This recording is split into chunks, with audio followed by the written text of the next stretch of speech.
नमस्कार, मैं हूं विद्यासागर। स्वागत है आप सभी का दिल्ली लाइव में। बुलेटिन में सबसे पहले बात करेंगे कृषि कानून को लेकर चल रहे विरोध की। जी हां, कृषि कानूनों को लेकर किसान पिछले 7 महीनों से आंदोलन में जुटे हुए हैं। प्रदर्शनों के 7 महीने पूरे होने पर सिंधु बॉर्डर से किसान नेता आज एक ज्ञापन देने के लिए दिल्ली के सिविल लाइन में एलजी हाउस पर पहुंचे हैं और राष्ट्रपति के नाम एक ज्ञापन सौंपेंगे, जिसमें तीनों कृषि कानूनों को रद्द करने और एमएसपी पर नया गारंटी कानून बनाने की मांग की गई है। हालांकि अभी तक एलजी से इनकी मुलाकात नहीं हुई है।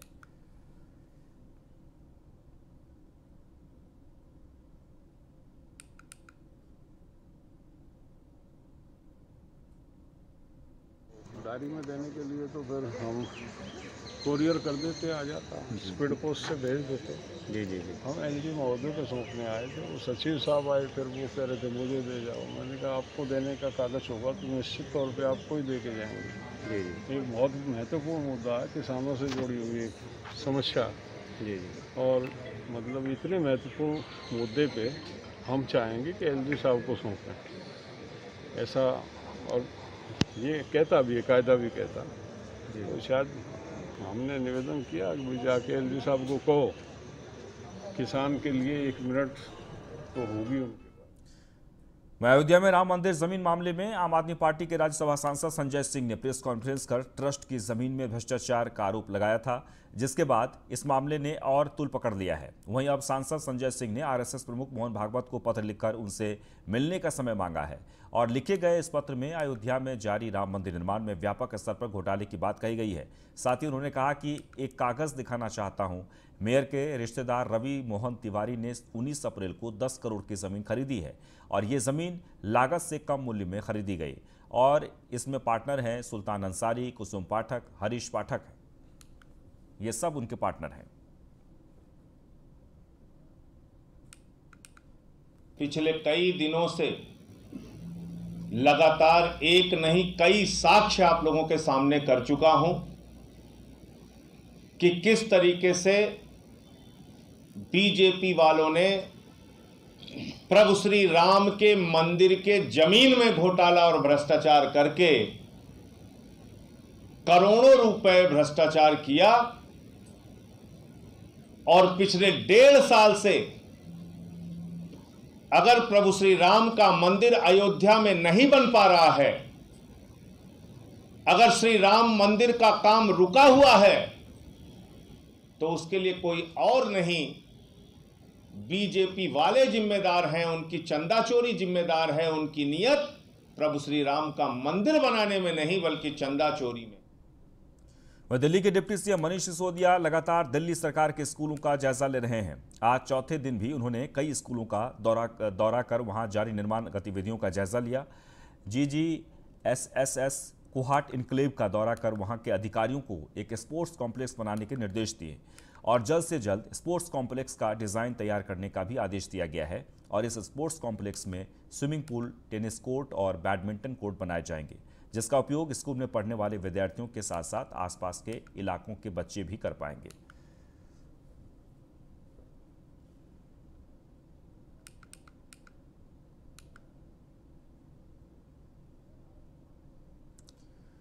वह दिल्ली में आम आदमी पार्टी के राज्यसभा सांसद और हरियाणा सह प्रभारी डॉक्टर सुशील गुप्ता ने ऑक्सीजन और किसानों को लेकर केंद्र सरकार पर जमकर निशाना साधा। उन्होंने कहा कि दिल्ली की लोकप्रिय केजरीवाल सरकार को बदनाम करने के लिए बीजेपी ने ऑक्सीजन ऑडिट कमेटी की रिपोर्ट अपने दफ्तर में तैयार करवाई है। साथ ही उन्होंने कहा कि आम आदमी पार्टी सड़क से लेकर संसद तक पूरी तरह किसानों के पक्ष में है।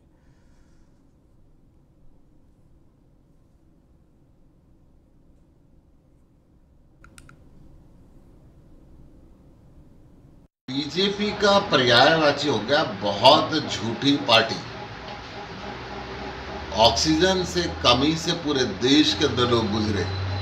हर किसी परिवार को कहीं ना कहीं दुख लगाया, चाहे वो रिश्तेदारी के रूप में हो चाहे वो पड़ोसी के रूप के अंदर। बड़े से बड़े हॉस्पिटलों ने ऑक्सीजन के लिए हाहाकार की। हर प्रदेश का मुख्यमंत्री ऑक्सीजन की भीख मांग रहा था। दिल्ली के मुख्यमंत्री 24 घंटे ऑक्सीजन के प्रबंध करने के अंदर व्यस्त रहने लगे और आज भारतीय जनता पार्टी अपने ऑफिस में रिपोर्ट तैयार करा के कहती है कि ऑक्सीजन की कमी नहीं हुई। आज Bharatiya Janata party supreme court के नाम का गलत इस्तेमाल करने लगी। सुप्रीम कोर्ट ने जो कमेटी बनाई थी उसके 3 मेंबर आज ये कहते हैं कि रिपोर्ट हमारे सामने कभी आई नहीं, हमने कभी इसको देखा नहीं, हमारे इसमें कोई हस्ताक्षर नहीं है। झूठ बोलने की लिमिट होती है। भारतीय जनता पार्टी के लोगों को झूठ बोलना बंद करना चाहिए और ऑक्सीजन की कमी इस देश के अंदर हुई, ये सारा देश जानता। वहीं दिल्ली के विकासपुरी में दिल्ली बीजेपी अध्यक्ष आदेश गुप्ता ने वैक्सीन सेंटर का जायजा लिया और वैक्सीन सेंटर पर वैक्सीन लगवाने आए लोगों से बातचीत की। वहीं आदेश गुप्ता ने न्यूज़ 1 इंडिया से खास बातचीत की। क्या कुछ उन्होंने कहा, सुनिए। आज का जो वैक्सीनेशन था वो हमने 18+ के लिए स्टार्ट किया था, क्योंकि 18+ को बहुत दिक्कतें आ रही थी। जैसे कि कहा जा रहा था कि 18+ की उम्र के लोगों को वैक्सीन नहीं मिल पा रही, जबकि केंद्र की तरफ से वैक्सीनेशन जो है मुफ्त है और भरपूर मात्रा में दिल्ली सरकार को पहुंचाई जा रही है। लेकिन लगवाने की जिम्मेदारी दिल्ली सरकार को दी गई है कि हम तो देने वाले हैं, मतलब मोदी जी ने ये कहा कि हम देंगे वैक्सीन, लेकिन लगवाने की जिम्मेदारी जो है वो दिल्ली सरकार को सौंपी है। तो कई जगह पर लोगों को निराश होकर वापस लौटना पड़ रहा था, तो हमारे पास आए और उन्होंने कहा कि हमारे वैक्सीन नहीं हो रहा, डोजेज नहीं मिल रही। तो इस वजह से आज हमने 18 साल की से 44 साल की उम्र के लोगों को यहाँ पर फर्स्ट डोज लगवाई है। आज यहाँ पर CGS डिस्पेंसरी में प्रधानमंत्री जी ने जब से 21 जून को सबको वैक्सीन और मुफ्त वैक्सीन की घोषणा की है, दिल्ली में ये वैक्सीनेशन अभियान बहुत तेज़ी से हमारे पार्टी कार्यकर्ताओं के द्वारा और सभी हॉस्पिटल डिस्पेंसरी में चलाया जा रहा है। आज हमारी प्रवक्ता नेहा जी ने इसको कोऑर्डिनेट करके पहली वैक्सीन सबको यहाँ लगवाई गई है। और भारतीय जनता पार्टी ने 70 विधानसभाओं में एक वैक्सीन अवेयरनेस वैन भी शुरुआत की है, वो भी हर विधानसभा में जाकर लोगों के अंदर जो भ्रम और संशय उसको भी दूर कर रहे हैं। और साथ ही साथ हमें ये समझना चाहिए कि वैक्सीन लगवाना और वैक्सीन लगाने के लिए सबको जागरूक करना, यही एकमात्र अंतिम विकल्प है कोरोना से लड़ाई का। दिल्ली के तीनों नगर निगम का चुनाव होने में 1 साल से भी कम समय बचा है और इस बीच बीजेपी को बड़ा झटका लगा है। दरअसल बीजेपी के उत्तरी पूर्वी जिला से कद्दावर नेता राजकुमार बल्लन ने आम आदमी पार्टी का दामन थाम लिया है। राजकुमार फिलहाल गोंडा विधानसभा क्षेत्र के ब्रह्मपुरी वार्ड के निगम पार्षद हैं और उनके कद का अंदाजा इस बात से लगाया जा सकता है कि राजकुमार बल्लन पूर्वी नगर निगम में शिक्षा समिति के चेयरमैन भी रहे हैं। आपके दिल्ली संयोजक गोपाल राय ने पार्टी मुख्यालय में राजकुमार बल्लन को पार्टी की सदस्यता दिलाई।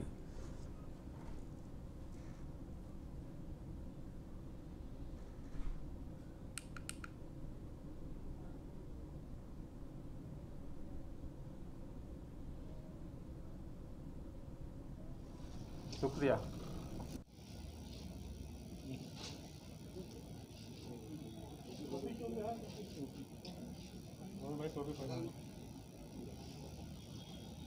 आप ही बना दो तो जरूरी है।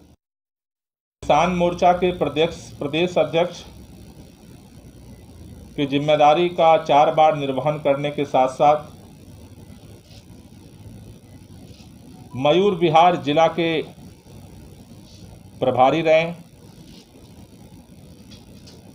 उत्तर पूर्वी जिला के अध्यक्ष रहे, साथ ही साथ ADMC के अंदर 2 बार जो शिक्षा समिति है, एजुकेशन कमेटी है, उसके अध्यक्ष रहे। आज दिल्ली के अंदर जिस तरह से तमाम विपरीत परिस्थितियों के बावजूद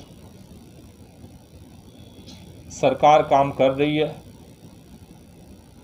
जनता के हित के लिए काम कर रहे हैं, दिल्ली के मुख्यमंत्री जनता के हित के लिए काम कर रहे हैं, लेकिन जिस तरह से भारतीय जनता पार्टी काम करना तो दूर, दिल्ली के हर संकट के समय में केंद्र की सरकार अड़चन डालती है।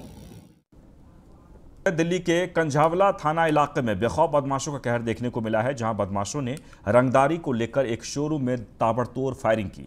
बदमाशों की फायरिंग में शोरूम में काम करने वाले युवक की गोली लगने से मौके पर ही मौत हो गई है। वहीं बदमाशों के फायरिंग से इलाके में दहशत का माहौल है। फिलहाल पुलिस बदमाशों की तलाश में जुट गई है।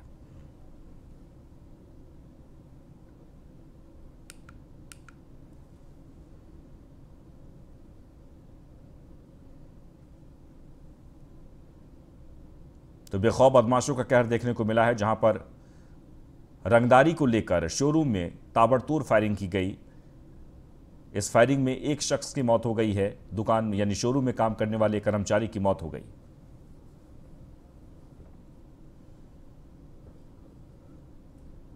वहीं दिल्ली के राजपार्क थाना इलाके के सुल्तानपुरी में बेखौफ बदमाशों का कहर देखने को मिला, जहां सरेआम बीच सड़क पर एक अधेड़ की चाकू से गोदकर हत्या कर दी गई।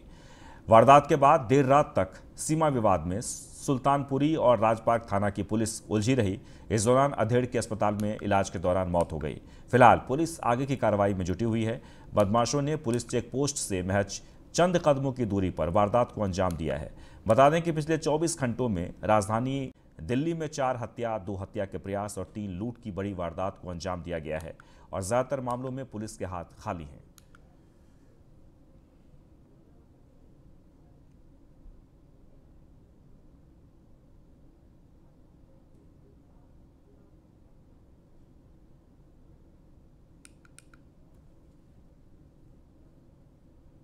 ये मेरे भाई, बड़े भाई थे रविंदर, ड्यूटी से आ रहे थे मंगोलपुरी फेज 2 से, और रास्ते में जलेबी चौक के पास उनके साथ एक इंसिडेंट हो गया। चाकू मार दिया किसी ने, और हमें तो इस बारे में पता नहीं। जब हॉस्पिटल में उनको लेके आए, जब हमें कॉल आई, फिर हम आए हॉस्पिटल। क्या पता लगा आपको यहाँ पे पता चला कि उनकी डेथ हो गई। पीछे बैक साइड में वो उनकी लाश पड़ी, मतलब पड़े हुए थे, वो जिंदा थे। वो भीड़ लग रही थी काफ़ी, कोई उठा के नहीं राजी था। फिर हम और एक भाई और थे और एक बंदा और था, उन्होंने उठा के हमने रिक्शे में डाला और संजय गांधी ले गए। तो क्या हुआ था एक्चुअली? पता ही नहीं है, उनके बाद में पता चला उनको चाकू मार रखा है। फिर पीछे बैक साइड कॉल आई थी हॉस्पिटल से और बोला गया था कि कुछ बात हो गई, किसी ने बोला हमारे को। उसके बाद हम सीधा हॉस्पिटल ही आए। पुलिस ने कार्रवाई करी, जांच पूछ की। उसके बाद हमें कुछ पता नहीं है जी, पुलिस कार्रवाई अब रिपोर्ट लिख दी है। क्या होगा आगे ये अभी कुछ। क्या कॉल आई थी हॉस्पिटल से और बोला गया था कि कुछ बात हो गई, किसी ने बोला हमारे को।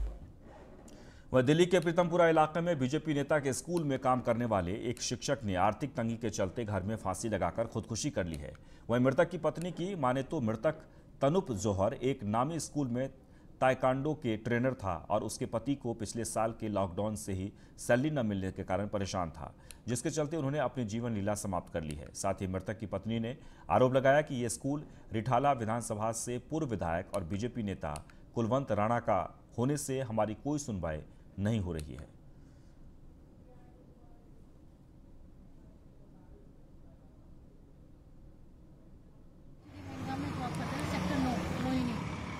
और पिछले 2015 से वहाँ जॉब कर रहे थे, और अब पहला लॉकडाउन जब लगा, जब उन्होंने पूरी जॉब करी, अपना जनवरी से लेके मार्च अप्रैल सब उन्होंने अपना वर्क करा, और सैलरी जब सैलरी के लिए बोला तो उन लोगों ने मना कर दिया। मना करने के बाद उन्होंने पूछा कि सर सैलरी, मेरा सैलरी अभी नहीं मिलेगी आपको, आप रुकिए। फिर कुछ टाइम बाद वो लोग फिर गए, वो कहते हैं कि आप पहले रिज़ाइन दीजिए फिर आपको सैलरी मिलेगी। कहते हैं सर हम रिज़ाइन दे देंगे, आप सैलरी ट्रांसफ़र कर दीजिए। कहते नहीं पहले रिज़ाइन। फिर कुछ टाइम बाद किसकी बहुत टीचरों ने रिज़ाइन दिया पर सैलरी किसी को नहीं मिली। फिर ये लोग स्कूल गए, स्कूल के गेट कीपर ने इनको भगा दिया, 1 बार नहीं, 2 बार नहीं, 3 बार नहीं। मतलब मेरे हस्बैंड इतने परेशान हुए ना, वो मैं जानती हूँ।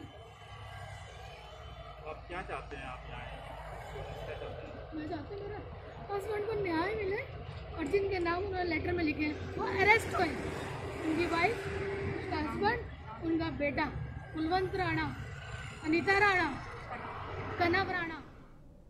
राजधानी दिल्ली में बेखौफ बदमाशों के हौसले कितने बुलंद हैं, इसकी बानगी दिल्ली के अमन विहार थाना इलाके में देखने को मिली, जहां जेपी कैंप रोहिणी सेक्टर 20 के पास 3 बदमाशों ने दुकान के मालिक को गोली मारकर मौके से फरार हो गए। आनन फानन में घायल दुकान के मालिक को पंजाबी बाग के महाराजा अग्रसेन अस्पताल में भर्ती कराया गया, जहां उसकी हालत नाजुक बनी हुई है। फिलहाल पुलिस मामले की जांच पड़ताल में जुटी हुई है।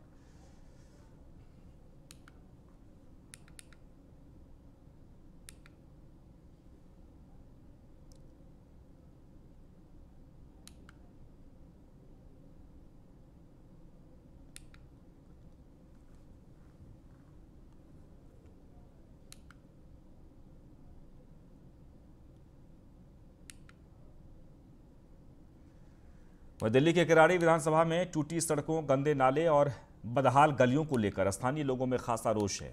इलाके के लोगों ने आज स्थानीय जनप्रतिनिधि के खिलाफ अपनी नाराजगी दिखाई और गंदे पानी में खड़े होकर अपने गुस्से का इजहार किया और इलाके में विकास की मांग की।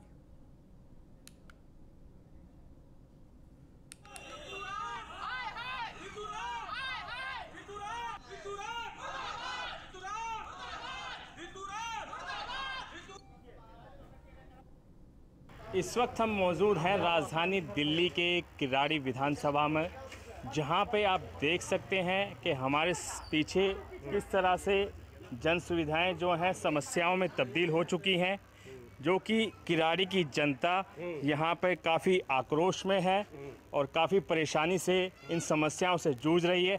हमारे साथ कुछ लोग हैं, हम उनसे पूछना चाहते हैं। बहुत सारे समस्या है। यहाँ के विधायक अंधा बहरा गूंगा हो गया है, यहाँ सुनने का राजी नहीं है। यहाँ बंदा को बुला करके आना, मेरे ऑफिस में जाता है, उसको खाली टाइम पे टाइम देता है। 10 दिन बाद आना, 1 महीने बाद आना, आते आते आते हम लोग थक गए जा करके। विधायक से लेकर के हम लोग जाते जाते थक गया है। सोम बाजार के ये बुरा हाल कर रखा है, यहाँ से एक बच्चा मतलब कोई लेडीज नहीं जा सकती है मेन रोड तक। किसमें जिम्मेदार मानते हैं आप इन चीज़ों के लिए, और कितने वर्षों से आप इन समस्याओं से, जन समस्याओं से जूझ रहे हैं आप? मैं यहाँ पे 20 साल से रहता हूँ और इसके बाद सबसे ज़्यादा जिम्मेदारी होती है विधायक, इसके बाद निगम पार्षद। निगम पार्षद भी निकम्मी है, वो भी देखने के लिए आती है, ना कोई मलेरिया का दवाई देता है, ना कोई दवाई छिड़कती है। वो आज तक जीत गए, कब देखा ही नहीं आज। इसके बाद विधायक कहता है मैं ये करता हूँ। विधायक किसी पावर, किसी काम का आदमी नहीं है। आएगा यहाँ ऑफिस में बैठ करके, उस ऑफिस में लाला के पास जाएगा, जलदीप के पास जाएगा, अच्छे बड़े बड़े आदमी के पास जाता है। छोटे गरीब आदमी के पास कोई आने का राजी नहीं है और गरीब आदमी सुन कर बोल कर थक जाता है।